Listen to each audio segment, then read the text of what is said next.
All right, so welcome to the On Purpose podcast, where we're here to live a life with purpose, to be flourished and fulfilled in all areas of our lives. And really diving deep around support. What does that look like? How do we cultivate that for ourselves inside and within our communities? And so the first question that I really have about that is how to develop a deeper sense of self-compassion within oneself. Okay. Like what practices would I have to do for cultivating self-acceptance? All right, cool. I'm getting something. So I noticed my pattern with you is to start off with the blockages of what you're pointing to. So that seems real. That's what I'm present to. So, uh, um, I don't recall how you said it. Honor your highest self. How'd you say it? Yeah, how can I develop a deeper sense of self-compassion? Beautiful. Like what practices would I have to do to Beautiful. Beautiful. cultivate self-acceptance? So what I notice is in the way is domestication, and I'm getting domestication from the four agreements, and we referred to it in the previous podcast, four agreements. And um, in the conversation of domestication, there is this observation that from birth until this very moment, we've all been punished and rewarded constantly. And actually, something came through last night, newly, I think, is that lies get rewarded and the truth gets punished. So a little child expresses his actual emotions or his actual thoughts in opposition to the parents. Boom! Immediate for me, it was just like immediate punishment every time without fail. But if a child expresses the correct thing, which is not authentic necessarily, they suppress their emotions and they get rewarded. They shut up and don't speak in opposition. They don't say what's actually there for them. They don't speak in opposition to the narrative or the instruction or what we're supposed to think and see and talk about. Then that gets rewarded. So the lie gets rewarded and the truth gets punished. Liars get celebrated in our society. Politicians, businessmen, wealthy people. Not all wealthy people are liars, but often it takes some nefarious activities to become uber wealthy. You have to do things that some people wouldn't do. So powerful people in powerful positions that did who knows what to get there get celebrated in their results. Politicians get celebrated when they say what people want to hear. We celebrate each other when someone says something that we agree with. But the celebration dims a little bit, I've noticed, when someone speaks the truth that pisses someone else off. That's not celebrated. Truth will set you free, but it'll piss you off first. So the truth is punished and lies are celebrated, and that starts almost from birth. So what are some obvious results of that? Well,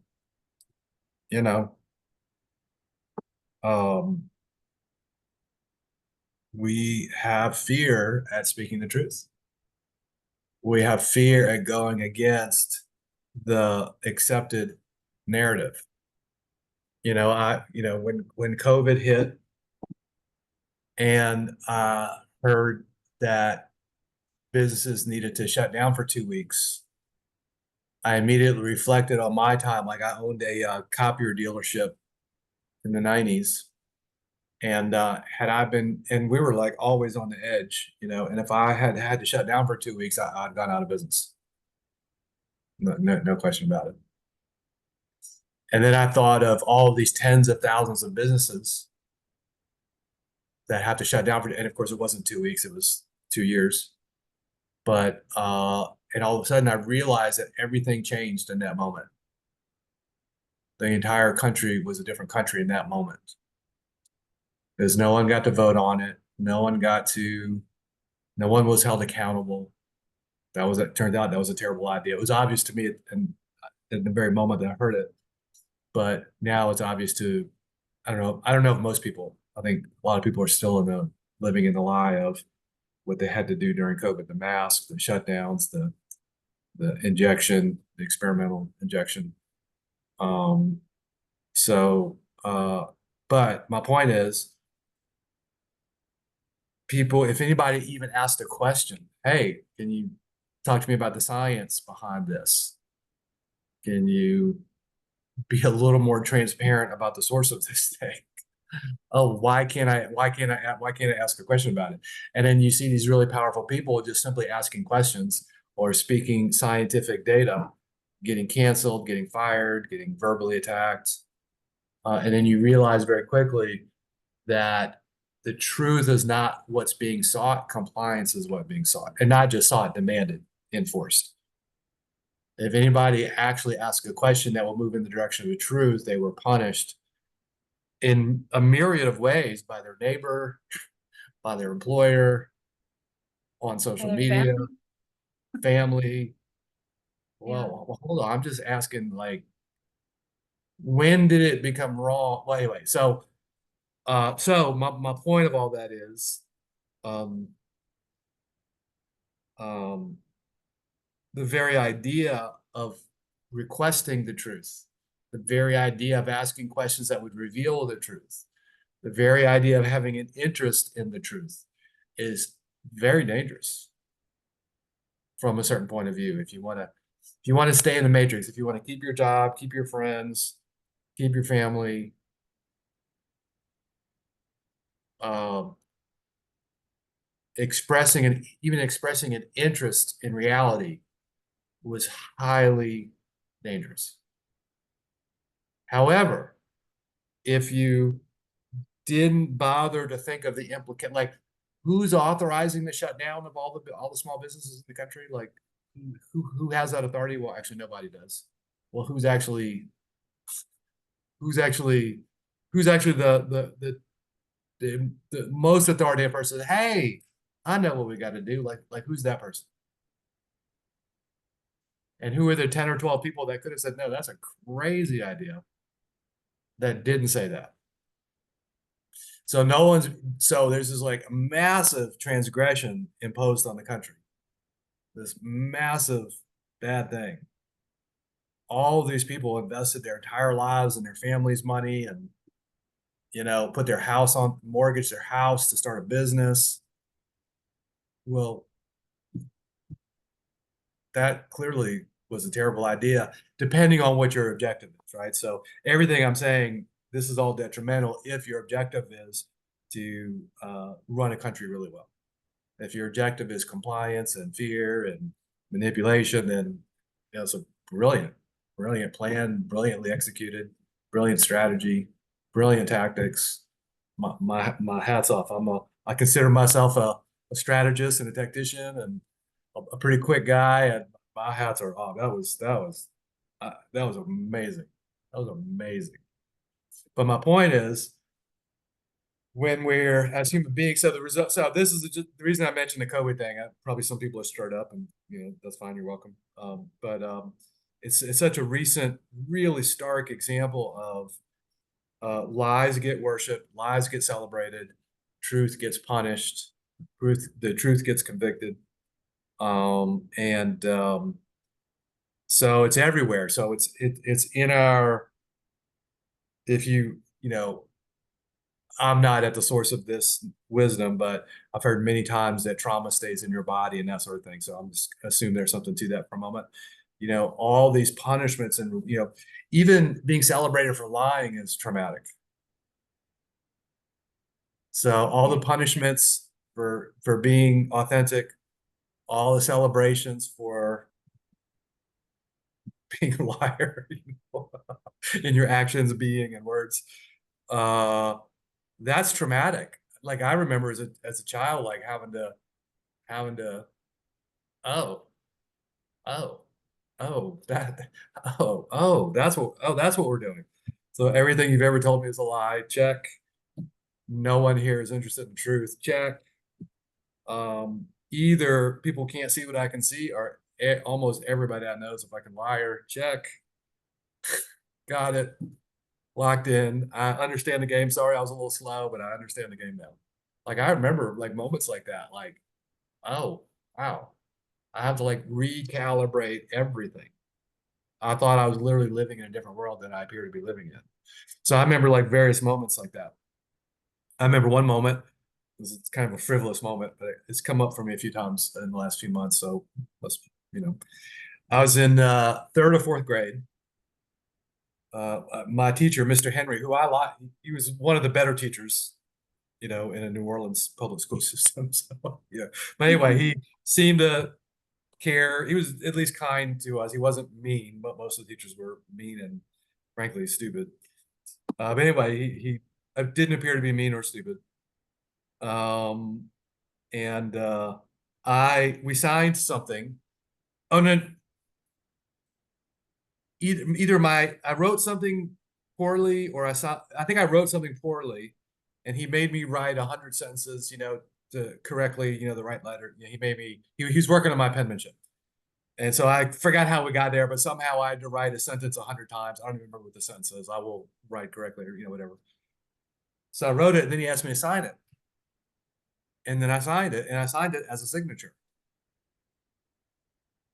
Because even as a child, I understood that a signature was different than writing. And I already had it, like I already had a signature that wasn't okay. It wasn't that, it was like a signature, right? So I was fully present to that. And then he chastised me for writing it incorrectly and made me redo the assignment. And I started to say, this is a signature. And he got real big and blustery. And I just shut up, got out my pen, and wrote another 100 sentences. But my entire world changed. I thought we were at school to learn. I thought moving towards reality and truth and wisdom was actually what we were there for. But I learned I got the message. What we're actually there for is to shut up and do what we're told. Got it. And like, again, my whole world just changed. So I'm sure everybody has those experiences, and many that are much more intense and dramatic, painful, you know, traumatic. Um, and so here we are as adults in a difficult situation, and something's on the line: a friendship, a community, a place to live, a job, family members' love. Something appears to be at risk. And then there's an opportunity to something gets observed, an uncomfortable truth gets observed. A truth gets observed that goes against what we're, you know, what we're all supposed to say and talk about. You know, lots of families just want to keep the peace. You know, they'll lie, cheat, and steal to just keep the peace. You know, don't piss off dad, don't piss off mom, don't get the kids all riled up. Just whatever it is. So there's a moment that comes, something gets observed, a lie gets observed, something wildly dysfunctional gets observed. And then there's a moment where you either have to speak the truth that you know is not going to be well received, or you have to lie and be celebrated, be, you know, be reaccepted. Good job. You answered the question correctly by lying. And and you know, in my experience, I learned to lie, cheat, and steal. I even got good at it. I'm including, see if I can't trigger a couple people. I'm including in being a great liar and cheater and stealer, as being like a people pleaser, being a hero, being a nice guy, being charming. I was very charming, quick-witted. I could make people laugh as I'm taking whatever I want, you know. Um, And so there we go. And then there are times when, you know what, this is important. I'm gonna, and then man, is it painful. Oh my gosh. You lose your job, you lose a best friend, you lose a family member, you have a 3 month argument. I remember a couple of times I was very involved with landmark education for a long time, really long time. Um, and then it got more dysfunctional as I got up the leadership track and as time went on.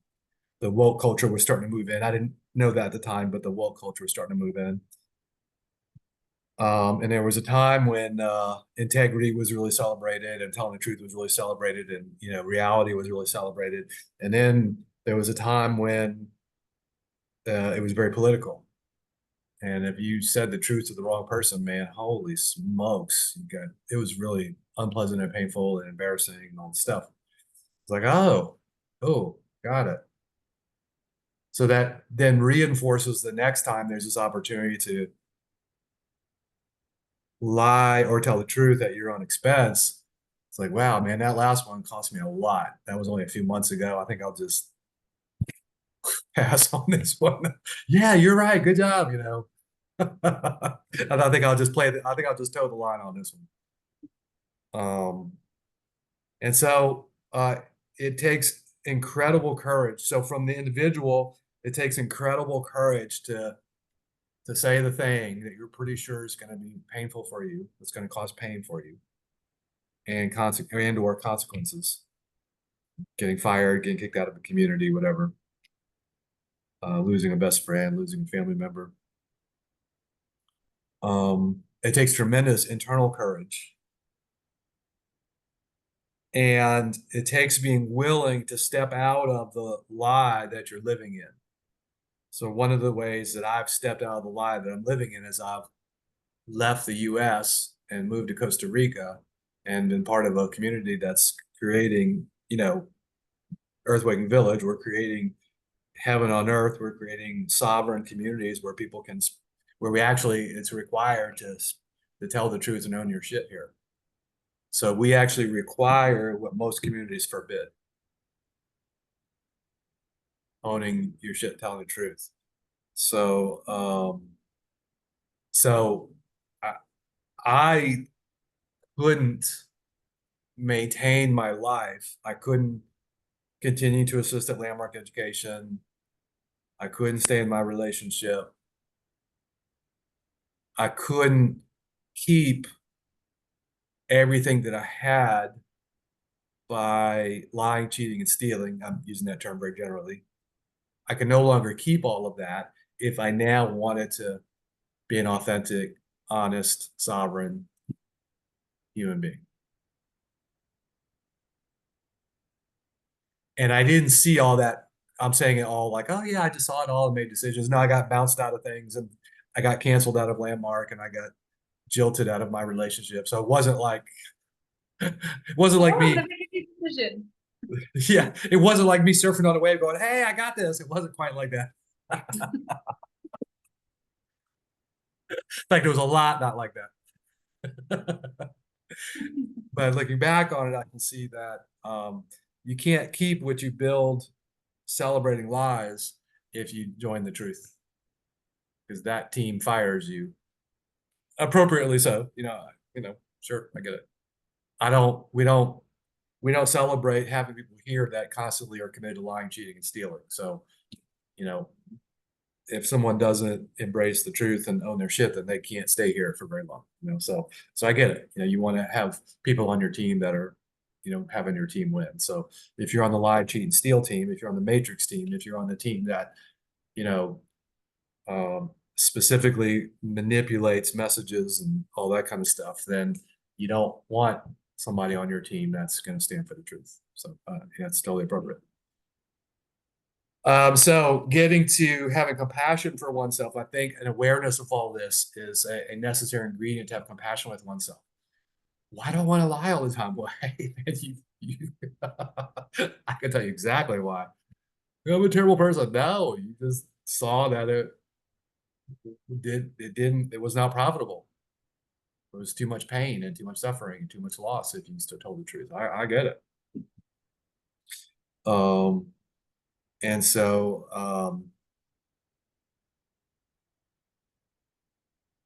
um, so I think the compassion comes from awareness and a certain honor. Like when I see, like I first started to get to know John, and I started to get to experience his commitment to reality and the truth. That was deeply moving for me and deeply courageifying. As I saw him stand tall, it's like, oh, courageifying. Yes, that's brand new, hot off the press. You're welcome, everybody. That'll be a 25-cent donation every time you use it. You're welcome. No problem. Cheap at twice the price. But you know, from my heart, I was like, oh, that's really inspiring. From my mind, it's like, oh no, you're not gonna do that alone, buddy. I'm jumping up on there with you. But that's all beautiful, that's perfect. So if you want to have compassion for yourself, so first part is the awareness of why compassion has been missing and why you've been doing things that you might not respect as much, especially if you saw it in someone else. To really fully understand it, and then to either start to grow or find a community where compassion is celebrated. We celebrate compassion. Now, compassion here doesn't look like it looks like in other places. We don't, compassion isn't, if you find somebody under a rock and they're, really uncomfortable, you don't get under the rock and go, yeah, this is terrible. I feel you, man. This is awful. Compassion here is you try to remove the rock. And if they try to hang on to it, you jump on it and add some weight to it until they throw the rock off. And then they're free. So some people don't recognize our compassion as compassion immediately. They sort of decide it's something else, and we have fun with it because we enjoy setting people free. So while we're jumping up and down the rock, crushing someone before they, push the rock away, we're actually laughing and giggling and having fun because we know we're setting our brothers and sisters free. But it's not always received by like that by newcomers, which again I totally get. I think I would have some concerns too if I showed up and saw some of our conversations. Like, man, these people are brutal. And yet we have this beautiful community of free sovereign people, who love being here. So anyway, let me pause there. That was a very long, winding answer to your question. So Yeah, but it was absolutely gorgeous, and it pointed in the direction of awareness, just cultivating awareness of oneself and your experience around you. Actually, I got something else. You before we started recording, you mentioned the leadership. So and I'm gonna tie in Jesus and leadership. Watch this. So one of the, I'm not a great scholar of Jesus, but I do have a deep commitment to live a Christ-like life. And so, you know, uh, his main message perhaps was forgiveness. So I'm going to conflate forgiveness and compassion for a minute. I'm going to sort of pretend like they're pretty much the same thing. And and so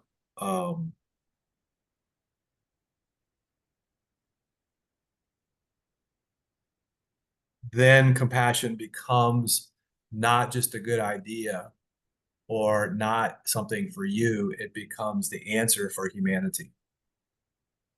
And then if I'm now going to skip over to leadership, one of the main hallmarks of a leader is the leader goes first. Well, what would that look like? Well, that would look like being compassionate. What does that look like? That would look like having compassion for yourself and not for you specifically. And you still get, even if you don't do it for you, you still get the benefit of it. But it's not in this articulation, it's not an egoic pursuit. Well, I just want to be more compassionate myself so I feel better. But yes, beautiful, but that's not actually what I'm saying. I'm saying the answer that humanity is seeking right now is forgiveness and compassion. And so if you want to serve humanity, be someone who's modeling and demonstrating what it is to be compassionate and forgiving. And so to do that, you would have to start forgiving and being compassionate with people. And that's all bullshit and a manipulation unless and only if you're actually starting with yourself, being compassionate with yourself and forgiving yourself. Otherwise, you're just one more person telling everyone else how to live their lives, which I don't know about you, but I hate that. Yeah, I I do. assume I'm not unique in that respect. And Although that's I'm just not unique, another kind of thing that I manipulating. gotta forgive and be compassionate with myself for doing at times. Yes, it is. Can start So there. yeah, so that came through really strong right for you. Yeah. Thank you. That was really beautiful about weaving in forgiveness with compassion and starting Yeah, with ourselves, yeah. modeling and being the example of what people are seeking at the moment. What are some effective ways to quiet the ego and really Hmm. listen to the inner parts of our heart, the whispers of our heart, so we can listen to that greater inner wisdom, that greater inner guidance that can lead us, rather than the fears, rather than the noise that's up inside us. Yeah. Kind of what I hear in your question is how do I disengage from my fear and embrace love? So from that perspective, again, part of it is an awareness of what the ego is.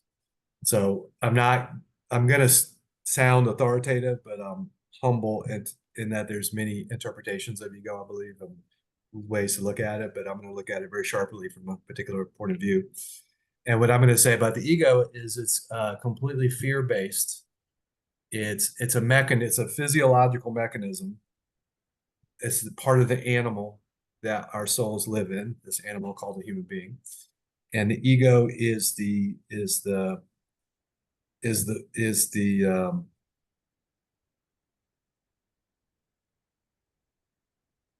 it's like the form and the structure that keeps us moving forward. It keeps us moving forward to survival and safety, really survival, survival, survival. Sex, food, shelter is all, and agreement is all about survival. Animals can't survive without all of those things. And so the ego is the structure, the form that keeps us moving in that direction. Mm.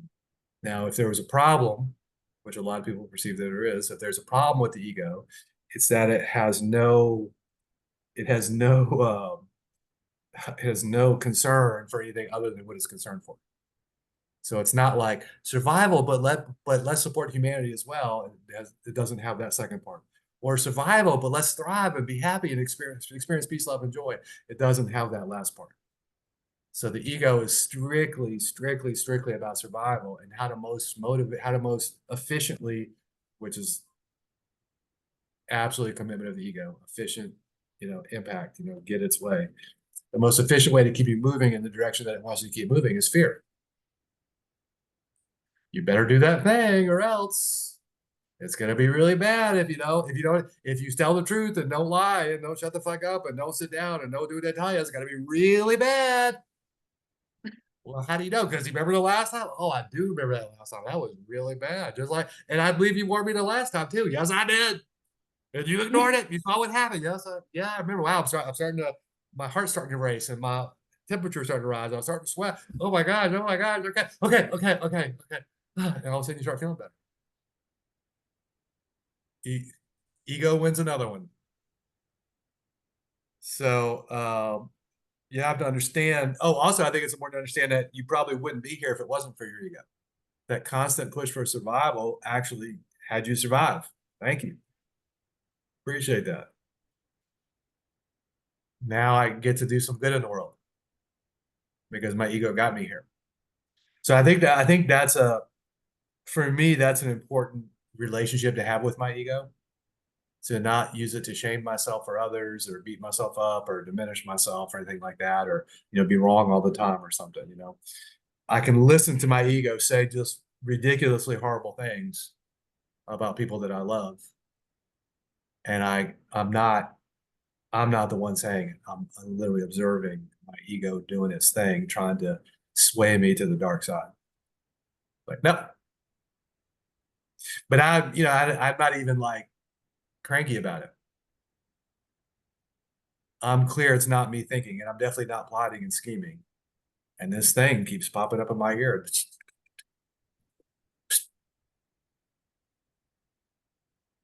So that's how I disengage from my ego. Is I was going to say I understand what it is. I have a world and language that I use to understand my ego that empowers me to keep setting it aside and not taking those actions from fear. So every action taken from fear creates more fear. You better do this or else, and then you do the thing and you reinforce the or else for the next time and the next time and the next time, and then other people see you do it, and you see them do it. No, communities get together and fear rises and the ego takes over, and egos follow egos. So what is an ego looking for? A bigger ego to follow. And so you get these clusters of egos clustering together because egos follow ego, and the egos and the hierarchy gets set and the narrative gets set. And if you have any question about that, how that works, refer back to my narrative about COVID and the lockdowns and the mask and the experimental injections. Everybody just started following everybody else, and quieter people followed louder people, and smaller people followed bigger people, and people with less authority followed people with more authority. And then if anybody got out of line, the collective ego would attack them and get them in line or out of the game. So how to disengage with that for me is to understand that that's not me thinking. That voice in your head that's either saying, wow, this guy's really brilliant or this guy's really stupid. I wish this guy would talk a little faster or slower. I wish this guy would get to the freaking point. Or, how many more minutes of this do we have left? Oh, there it is on the thing. Oh, it's 10 minutes left or whatever. That is not you thinking. That's just the human mechanism, the ego, doing what it is supposed to be doing, which is trying to figure out what you should be doing to be more safe and more, get more agreement or lie more effectively or hide more effectively or whatever. And then engaging towards love, there's a faith element for me to have faith in that voice in my head is not me thinking. It's not wisdom.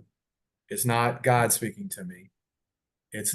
I won't suffer horrible consequences. Like the threat, if you don't do this, like all that's just gobbledygook. And of course, there's consequences to every action and inaction, but this thing for sure is trying to manipulate.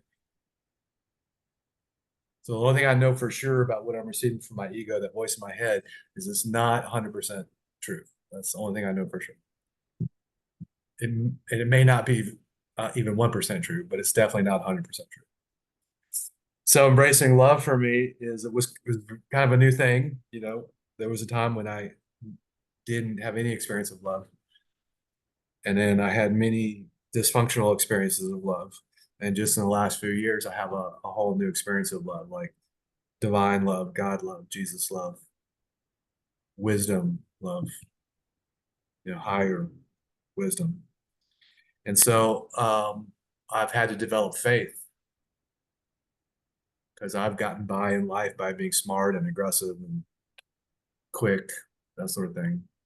And so to surrender all that for faith, that was initially a big step for me. I didn't just roll into that one like when you roll into a bed for a comfy nap. It was not like that. Nothing like that for me. And over time, I've got to observe the fruit. First, I got to watch John. So I got to watch John follow love and not follow his mind. And I was suspicious, obviously. and but I saw the fruits were better than I could have produced with my quick mind and aggressive actions and all that kind of stuff. It's like, oh, that's interesting. So I just gradually surrendered and surrendered and surrendered. People used to ask me what my relationship with God was. I'd say, it's complicated. Because I was in that in between kind of thing. Uh, but so to I got to observe someone, which is the only way I would have got. I had to observe somebody that I respect at a very high level. So that's the only way I would have gotten started on the path to follow love and set down my ego. And then over time, I got to see success and fruits and results that I could not have produced with my methodology. So if you really want to get me on your team, show me a better way to get results. And I'm very interested. The results that I'm looking for: love, prosperity, sovereignty, freedom, transformation. You show me a better way to down that path, and you will have my attention. So John showed me a better way, and he's got my love has my attention.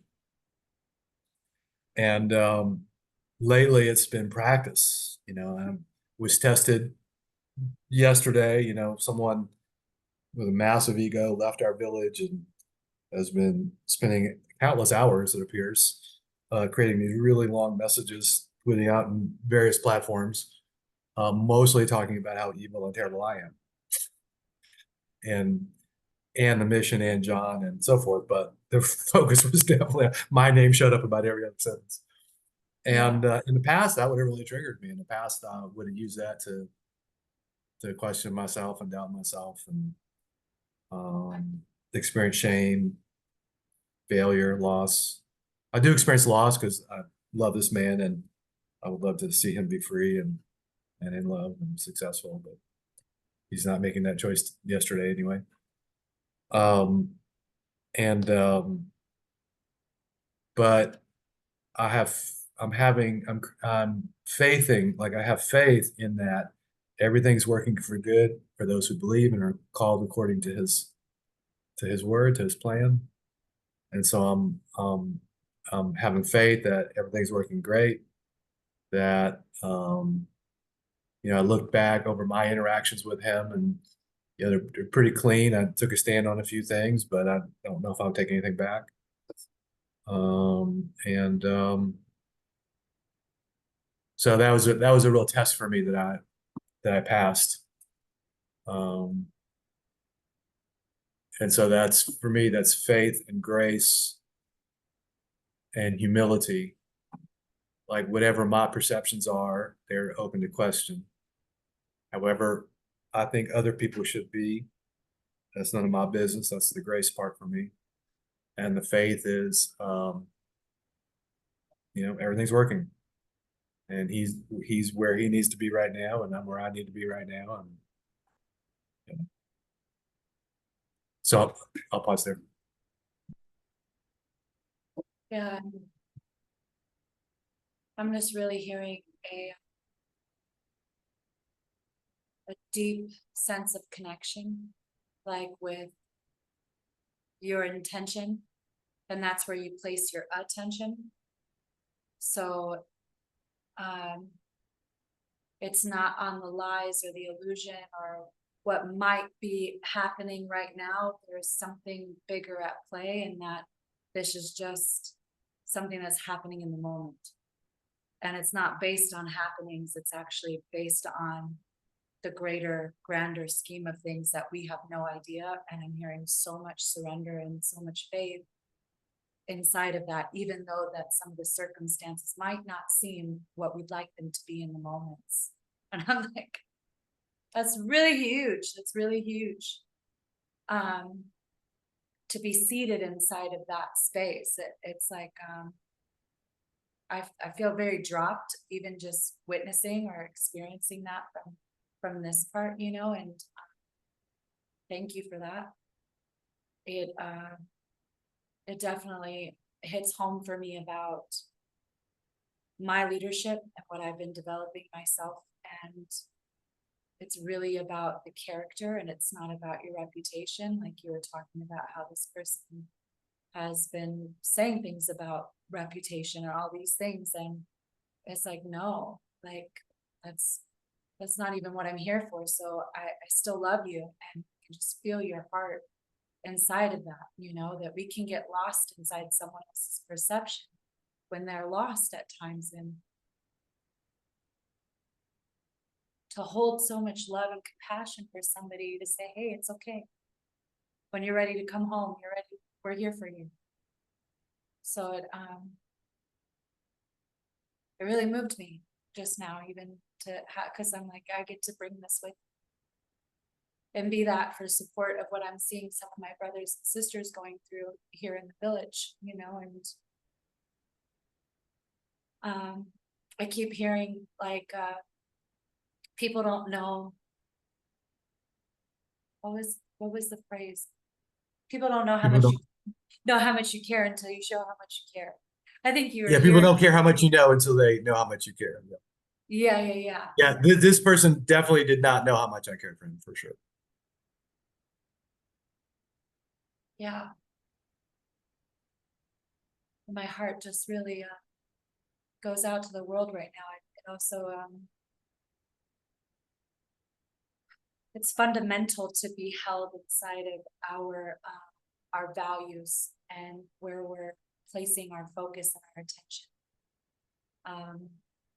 So to be grounded in that, when we're communicating and cultivating people around us, and that's by modeling and showing up as support, showing up as someone that's gone through the dark cave that we fear to enter, telling the truth about all the lies that we've even told ourselves or other people. And so thank you for this conversation, Kirk. I really appreciate it too here. You're welcome. Yeah.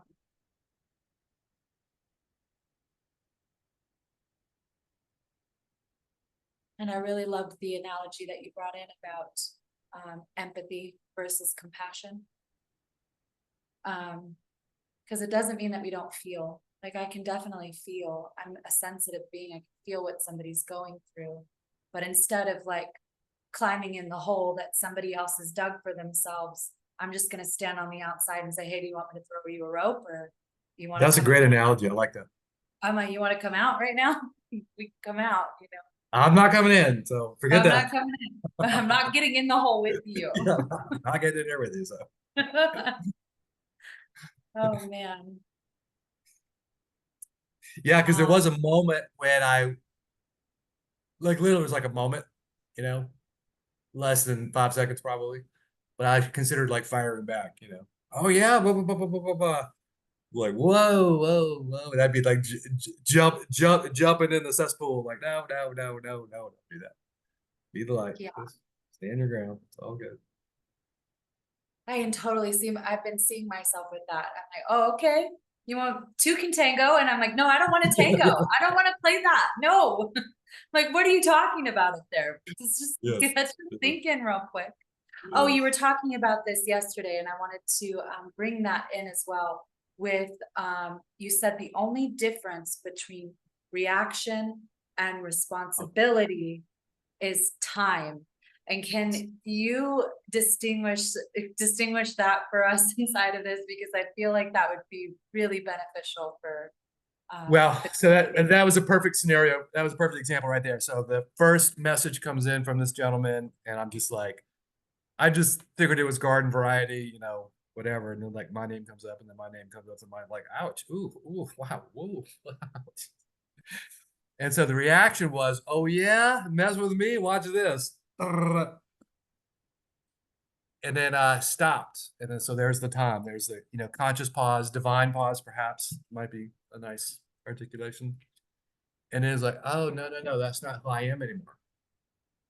That's not who I am. That's not who I want to be. That's not the direction I'm moving. That's not what I stand for. That's not how I do business. That's not what I want to model for our community. That's not what I want to model for the leaders that I'm working with. That's not how I want to support John. That's not how I want to support this mission. That's not how I want to be known.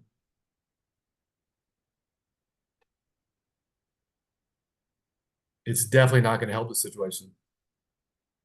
Like I've never had an experience when someone attacks me and I attack them back and we're all good. I've never once had that experience. And yet the counterattack just seems like a really good idea at the moment. I mean, boom, oh yeah, boom. But it's never been, oh, I got it now. Thank you. Oh, I'm good now. That's never been the result. So all that flooded in. Like I'm practicing faith and grace this last year, and all that flooded in, and it just took like less than a second for all that to flood in, and then I was solid. I still had a little energy emotion for a couple minutes, like a little anger, a little uh offense, how could he? I still have a little bit of sadness. So to whatever degree I have sadness, faith isn't present. To whatever degree I have sadness, everything's not working perfectly. Everything's not working for good if I still experience some sadness. So that's a gap in my faith, a little bit. But a massive pass on the test of, you know, what happens when I get surprised? What happens when I get attacked? I have many years of training myself to be a highly effective counterpuncher. I must say I was pretty good at it, verbally and emotionally and psychologically, whatever. And so I didn't do any of that. And I was only tempted for probably half a second. And that's a massive victory for me. So that just moment, it's not even a lot of time in that case. It would have looked like it didn't take any time to an observer, because observer would see me read the thing and then set the phone down.